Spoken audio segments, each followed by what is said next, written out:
Olá, meu nome é Thiago Nascimento e hoje nós vamos conversar sobre um fato bastante simples, mas que a maioria das pessoas não consegue entender. Que raio de assunto é esse? Olha só, quando a gente faz o planejamento patrimonial, seja através de uma holding familiar, uma holding empresarial ou, enfim, não importa a natureza dessa holding, por que é que a família consegue evitar o processo de inventário? Olha, primeiramente eu sempre falo aqui, nenhuma família merece passar pelo processo de inventário, tá certo? Por vários motivos que já tem outros vídeos aqui no canal a respeito, então vamos superar isso aí, vamos tocar em frente. Então, resumindo, por que que no planejamento patrimonial a gente consegue evitar o inventário? A família não tem que realizar esse procedimento extremamente maléfico. Vamos lá para você entender, vamos partir do início. Primeiramente, para a gente pagar um imposto, deve ocorrer dois fatores.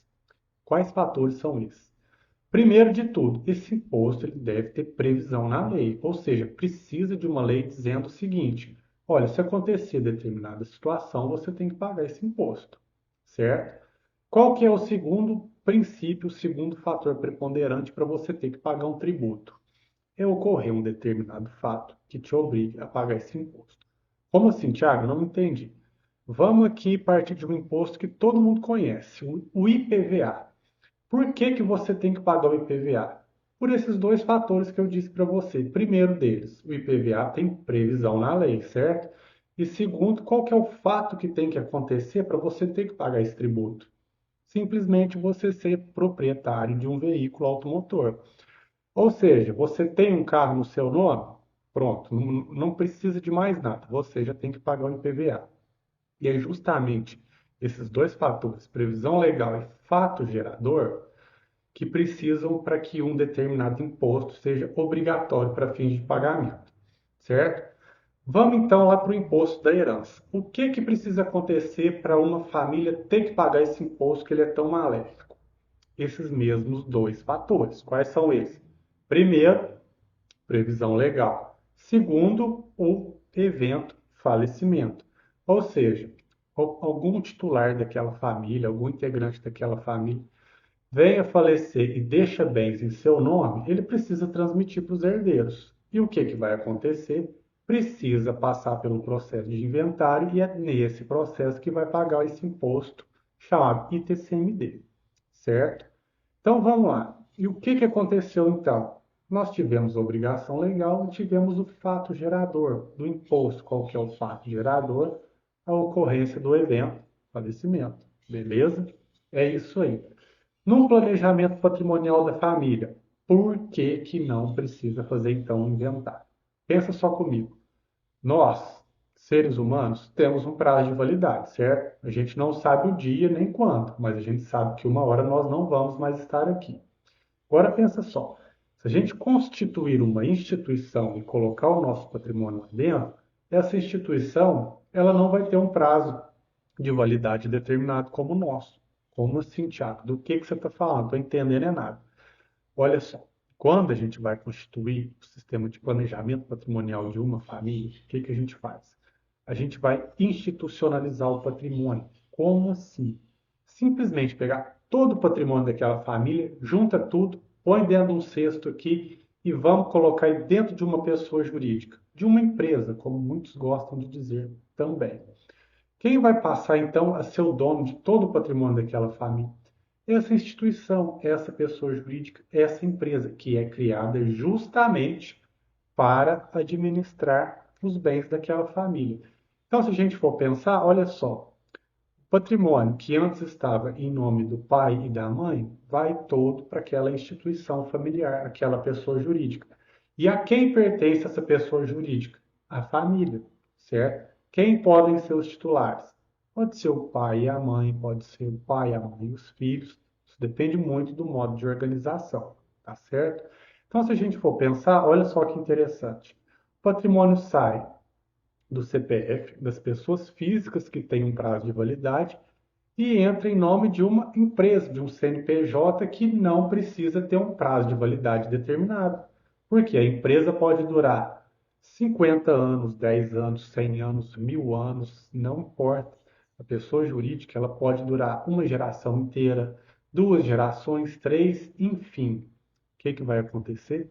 Ela sempre vai ser dona daquele patrimônio, ela sempre vai ter uma existência e ela nunca vai precisar fazer transferência de patrimônio para nenhum herdeiro, porque todos ali dentro, integrantes daquela sistemática, já são detentores de uma fração do patrimônio, entendeu? Aí vem algumas pessoas que têm um conhecimento mais avançado sobre direito empresarial, direito societário e falam assim: ah, entendi, mas, por exemplo, o pai e a mãe que colocaram todo o patrimônio dentro dessa pessoa jurídica. A partir do momento que eles colocam esse patrimônio lá, eles passam a ter cotas desse patrimônio representados dentro dessa pessoa jurídica. Na falta deles, essas cotas não vão ter que ser inventariadas? É uma ótima pergunta. E eu digo para vocês que sim. Uai, Thiago, mas você está falando que essas cotas vão ter que ser inventariadas, então não precisa. Então vai ter que fazer o inventário. Calma, olha só. Quando o planejamento familiar é feito com um dos objetivos de evitar o inventário, o que que é feito? As cotas dos pais, elas são direcionadas para os filhos. Pode ser feito por meio de doação, por meio de uma compra e venda, não importa, tá certo? O importante é as cotas não permanecerem em nome dos pais, porque se permanecerem, teremos que fazer um inventário.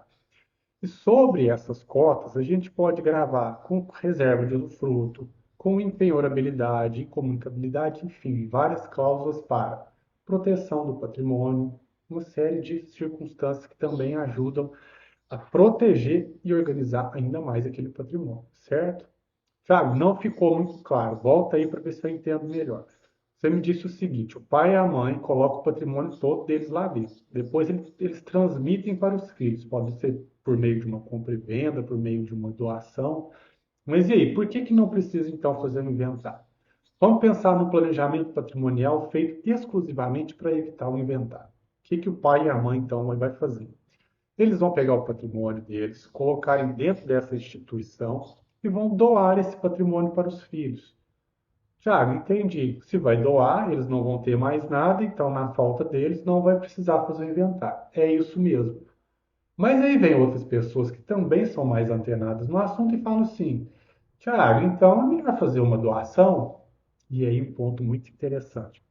Porque na doação, o pai e a mãe vai perder toda a gestão que eles têm sobre o patrimônio. Ou seja, eles vão passar tudo que eles têm para os filhos. E o que que eles vão ter? No máximo, uma reserva de usufruto. E no sistema de planejamento patrimonial, através de uma holding, isso não ocorre. Os pais, apesar de transferirem cotas dessa empresa para os filhos, eles vão ser os gestores e administradores de tudo, sem depender da anuência e autorização de nada dos filhos. Ou seja, se eles quiserem vender parte do patrimônio que eles têm, eles podem vender sem pedir autorização dos filhos. Se quiserem hipotecar, doar, fazer qualquer coisa, precisam de autorização dos filhos que já receberam aquelas cotas? De nada. Então, é por isso que, a depender de determinadas situações, ou seja, quando a família quer evitar a herança, ela faz justamente isso. Institucionaliza o patrimônio, doa esse patrimônio para os filhos e grava esse patrimônio com uma série de cláusulas. Para quê? Cláusulas para proteger o patrimônio e manter o poder e a gestão desse patrimônio em poder dos pais.